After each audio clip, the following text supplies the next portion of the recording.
Betting apps ను promote చేస్తున్న YouTuber Sunny Yadav ఇప్పుడు చిక్కుల్లో పడ్డారు. అతడిని అరెస్ట్ చేస్తామని ఇప్పటికే పోలీసులు ప్రకటించారు. అయితే తన అన్నయ్యపై తప్పుడు ప్రచారం చేస్తున్నారని చెబుతున్నాడు సన్నీ తమ్ముడు.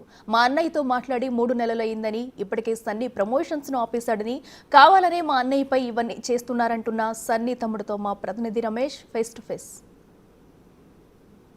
మనం బయ్యా సన్నీ యాదవ్ నివాసం వద్ద ఉన్నాం. కొత్తగా కన్స్ట్రక్షన్ అయ్యే సన్నీ యాదవ్ నివాసం వద్ద ఉన్నాం. అతనిది సూర్యాపేట జిల్లా నూతన్కల్, ఒక మారుమూల ప్రాంతం అని చెప్పవచ్చు. గతంలో ఒక 4 నెలల క్రితం ఈ గ్రామానికి రావడం జరిగింది, సొంత ఊరికి రావడం జరిగింది. ఆ తర్వాత ఇంతవరకు కూడా ఊరికి రానటువంటి పరిస్థితి. ఏదైతే ఇంటర్నేషనల్ బైక్ రైడర్గా ఉన్నటువంటి ఆ సన్నీ యాదవ్ పై ఇటీవల ఆ బెట్టింగ్ యాప్స్ని ప్రమోట్ చేస్తున్నారని కూడా పోలీసులు సుమోటోగా కేసు నమోదు చేసుకోవడం జరిగింది. ఎస్పీ కూడా కొద్దిసేపు క్రితమే చెప్పడం జరిగింది, ఖచ్చితంగా అరెస్టు చేస్తామని కూడా చెప్పడం జరిగింది. కానీ మొత్తం సన్నీ యాదవ్ ఆ కుటుంబ సభ్యులు ఇప్పటికే ఈ వార్త తెలుసుకొని వారు గత కొంతకాలం నుంచి కూడా బాధపడుతున్నటువంటి పరిస్థితి కనిపిస్తుంది. ఇలాంటి విషయాలు కేవలం అతను బైక్ రైడర్గానే తెలుసు, కానీ ఈ బెట్టింగ్ యాప్ ఈ విధంగా ప్రమోషన్ చేస్తారన్నటువంటి విషయం తనకు తెలియదని కూడా తల్లిదండ్రులు చెప్తున్నారు. తల్లిదండ్రులు మెడికల్ షాపు నిర్వహించుకూడ రోడ్డు మీద ఉన్నటువంటి ఆ రెంట్కు ఉన్నటువంటి మెడికల్ షాప్ నిర్వహించుకుంటూ కూడా ఉపాధి పొందుతారు. అదేవిధంగా సన్నీ యాదవ్ సోదరుడు కూడా పక్కనే మొబైల్ షాప్ పెట్టుకున్నటువంటి పరిస్థితి. కానీ మొత్తం మీద ఆ భవనం చూస్తున్నాం, ఏదైతే గతంలో ఇక్కడికి వచ్చినప్పుడు కూడా అతను వీడియో చేయడం జరిగింది. త్వరలో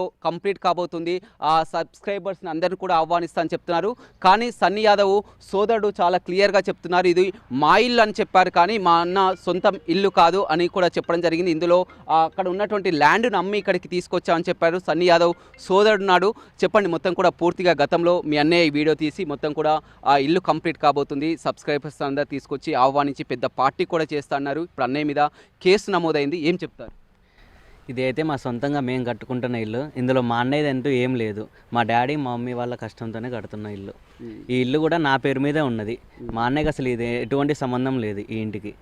మా ఇల్లు అని చెప్పాడు, కానీ వీడియోలో నా సొంతంగా ఇల్లు అని ఎప్పుడూ చెప్పలేదు. సబ్స్క్రైబర్స్ అంటే తన కోసం ఏమంటారు, డైహార్డ్ ఫ్యాన్స్ ఉంటారు కదా, అందులో గివ్ అవేలో పార్టిసిపేట్ చేస్తారు చాలామంది. అలాంటి వాళ్ళని కొంతమంది ఒక 50 మెంబర్స్ అట్లా ఇన్వైట్ చేద్దాం అనుకుండు. ఇదంతా కన్స్ట్రక్షన్ అయిపోయిన తర్వాత ఇప్పుడు ఏం చెప్తావు మొత్తం మీద? ఎందుకంటే అతనిపై పోలీసులు కూడా కేసు నమోదు చేయడం జరిగింది, త్వరలో కూడా అరెస్టు చేస్తామని కూడా చెప్తున్నారు, ఏం చెప్పదలుచు? అరెస్ట్ చేసేంత తప్పైతే ఏం చేయలేదు. మా అన్నయ్య ప్రమోషన్స్ కూడా 3 మంత్స్ నుంచే బంద్ చేసిండు. రీసెంట్గా ఆయన ప్రమోషన్స్ చేసి ఉంటే వాళ్ళు అన్నదేమో కరెక్ట్ అవ్వచ్చు, కానీ ప్రమోషన్స్ ఆఫ్ చేసిండు, వీడియోస్ కూడా ఆఫ్ చేసిండు. అంటే మనం చూస్తున్నాం, ఎందుకంటే ఈ బెట్టింగ్ యాప్స్కు మొత్తం కూడా చాలా వరకు ఇన్వెస్ట్లు పెట్టి, అదేవిధంగా ఈజీ మనీకి అలవాటు పడి కూడా మీ అన్నయ్యకు ఉన్నటువంటి ఫాలోవర్స్ కూడా చాలా వరకు కోట్ల రూపాయలు కూడా పోగొట్టుకున్నాం. మొత్తం కూడా ఈ బెట్టింగ్ యాప్స్తో కూడా జీవితాలు కూడా నాశనమై ఉరివేసుకుంటున్నటువంటి పరిస్థితి. ఏం చెప్తా, ఒక ఇంటర్నేషనల్ బైక్ రైడర్గా ఉన్నారు, అంతవరకు బాగానే ఉంది, కానీ ఈ బెట్టింగ్ యాప్స్కు ఎందుకు వెళ్ళాడంటే?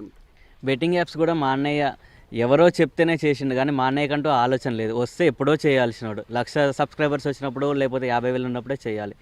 ఎవరో చెప్తేనే ప్రమోషన్ చేసిండు, కానీ మా అన్నయ్యకి అంత చేయడు కూడా ప్రమోషన్. చివరిగా ఎప్పుడు వచ్చాడు ఈ ఊరికి? ఎప్పుడు వచ్చారు? 3 మంత్స్ అవుతుంది. లాస్ట్ రైడ్ వెళ్ళే ముందు వచ్చి వెళ్ళిపోయాడు.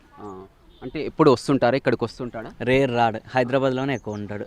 ఇంటికి ఎప్పుడు వచ్చినా ఒక 1 డే ఉంటాడు, అంతే వెళ్ళిపోతాడు.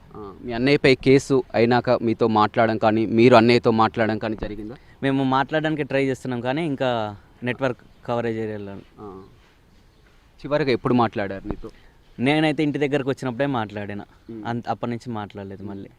ఇందాక మీ ఫాదర్ కూడా మాట్లాడుతూ ఇందులో ఒక కుట్ర కూడా దాగుంది, ఆ కుట్రతో భాగంగా కూడా కేసు నమోదు చేయడం, ఏంటి ఆ కుట్ర ఏంటో? అన్వేష్ చాలా కుట్ర పడ్డాడు మా అన్నయ్య మీద. మా అన్నయ్య ఎప్పుడైతే బైక్ వేసుకొని అమెరికా వచ్చిందా అనుకుంటా అన్నాడో, అప్పటి నుంచి ఈ ఇష్యూ అనేది స్టార్ట్ అయింది. మా అన్నయ్యనే ఎంతసేపటికి టార్గెట్ చేస్తుండో తప్పితే ఆయన తప్పులు అనేవి చాలా ఉన్నాయి. ఆయన మీద కూడా ఎఫ్ఐఆర్ ఫైల్ అయినాయి. వాళ్ళు పోలీసు వాళ్ళు మరి అన్వేషణ ఎందుకు టార్గెట్ చేసి రప్పియట్లేదు ఇండియాకి? మా అన్నయ్యని రప్పిద్దానికి చాలామంది, ఎస్పీ గారు అయితే చాలామంది పెద్ద పెద్ద సుపీరియర్ ఆఫీసర్స్ అందరూ ట్రై చేస్తున్నారు. దీన్ని చాలా స్ట్రాంగ్గా తీసుకున్నారు.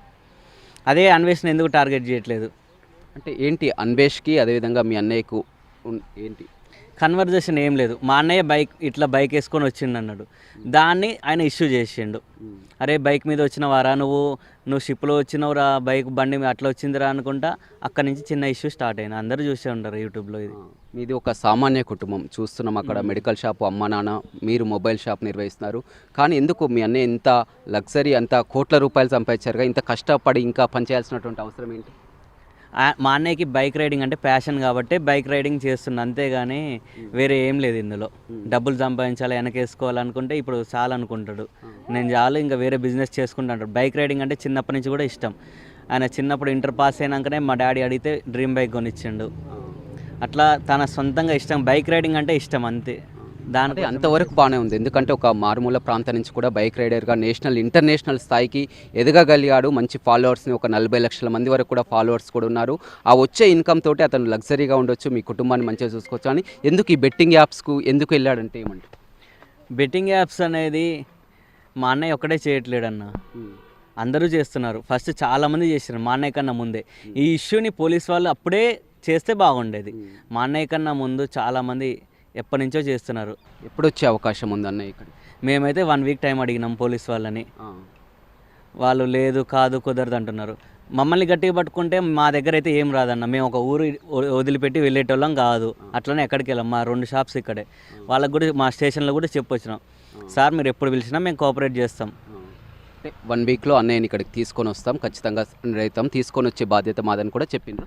1 వీక్లో అయితే వస్తాడన్న. మేము కూడా అదే మాట్లాడడానికే ట్రై చేస్తున్నాం, మా అన్నయ్యతో కాల్ మాట్లాడడానికే ట్రై చేస్తున్నాం. పూర్తిగా సన్నీ యాదవ్ కుటుంబ సభ్యులు, తల్లిదండ్రులు కానీ సోదరుడు కానీ ఈ విషయంపై మాత్రం బాధ వ్యక్తపరుస్తున్నారు. కాకపోతే ఇప్పుడు ఏదైతే సన్నీ యాదవ్ నివాసం ఉన్నారో, 30 కోట్ల స్కామ్ ఉన్నారో, ఇవన్నీ కూడా సంబంధం లేదు. మేమంతా కూడా కష్టపడి ఇక్కడ పని చేసుకుంటాం, అమ్మ నాన్న మెడికల్ షాపు, తను మొబైల్ షాప్ చూసుకుంటాం, ఊర్లో మాకు ఇల్లు కూడా లేదు, ఉన్నటువంటి భూమిని అమ్మి కూడా ఒక బిల్డింగ్ నిర్మిస్తున్నామే తప్ప ఇందులో అతను కొంతవరకు షేర్ ఉండొచ్చు, కానీ ఇది అందులో వచ్చినట్టు కాదు. అదేవిధంగా ఈ బెట్టింగ్ యాప్స్ కూడా ఎప్పుడో బంద్ చేయాలి అని కూడా అతనితో కూడా మాట్లాడడం జరిగింది. అతను కూడా బంద్ చేస్తానని కూడా చెప్పడం జరిగింది. ఇందులో కాస్త కుట్ర కోణం కూడా దాగుంది అతను, అందుకనే ఆ కుట్రతోటే కూడా ఇలా కేసు కూడా నమోదు కావడం జరిగింది. న్యాయపరంగా కూడా ఎదుర్కొంటాం, మొత్తం న్యాయపరంగా కూడా ఎదుర్కొంటాం. పోలీసులకు కూడా తాము చెప్పడం జరిగింది, ఒక వారం రోజుల్లో కూడా అన్నయ్యని ఎక్కడున్నా కానీ తీసుకొని వస్తాం, రప్పిస్తాం, చేస్తాం, మీ ముందు హాజరుపరుస్తామని కూడా పోలీసులకు చెప్పడం జరిగిందని కూడా సన్నీ సోదరుడు చెప్తున్నాడు. రవితో రమేష్, బిగ్ టీవీ, సూర్యాపేట.